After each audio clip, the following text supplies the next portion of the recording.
希望の学部と学科を聞かせてください。工学部の機械工学科です。工学部の機械工学科です。工学部の機械工学科です。または今日オープンキャンパスに参加されて印象はいかがでしょうか。いろんな学科のコースがすごい専門的に分かってて、すごい自分の専門のことを決めやすいかなと思います。研究室をいろいろ見てもらって、その研究室ごとにさまざまな研究をしているので、自分のやりたいことが見つかるかなと思いました。はい。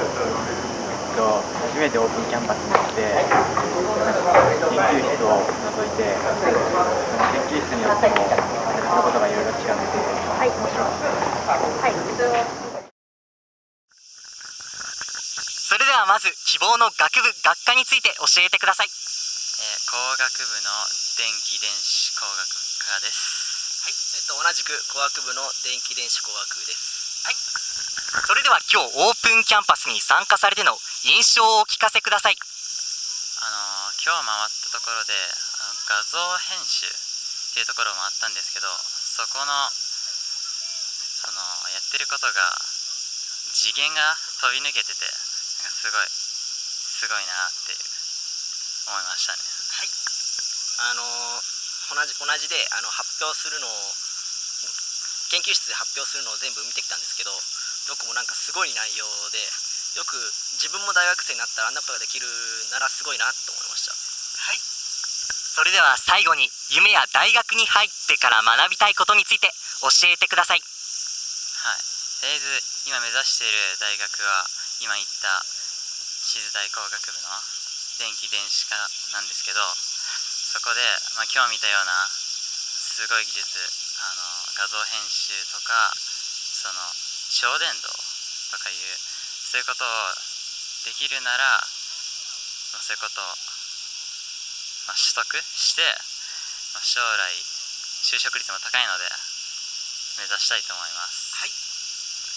僕もここに来ていろいろ勉強して学んで、逆に自分がオープンキャンパスに来た人たちにすごいなって思えるようなことを研究できて発表できたらいいと思います。はい、ありがとうございます。いろんな研究室を見て、はい。あと先生たちの話も聞いて思ったんですけど、はい。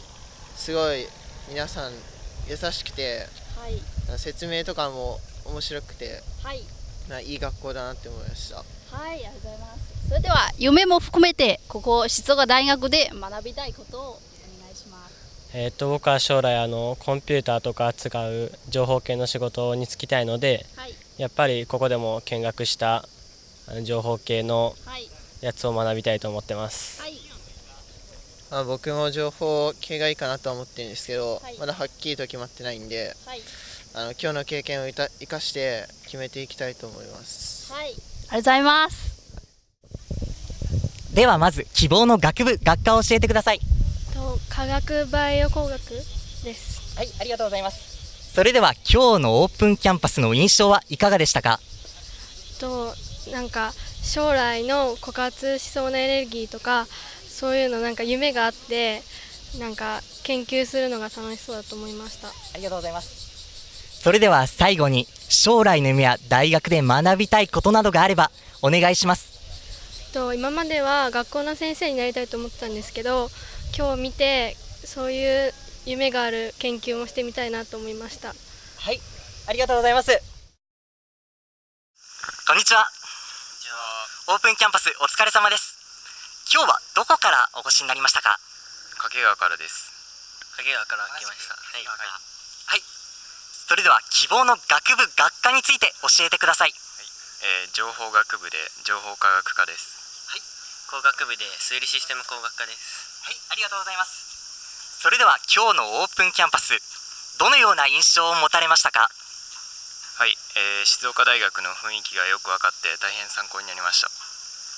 ホームページで見るよりやっぱり実物を見たことで、雰囲気を知ることができました。はい、ありがとうございます。それでは最後に静大で学びたいことについて教えてください。そうですね、コンピューターのさまざまなシステムを作るための学習をしたいと思ってます。人が快適になれるようなシステム作りができるような知識をつけたいと思っています。はい、ありがとうございます。勉強頑張ってください。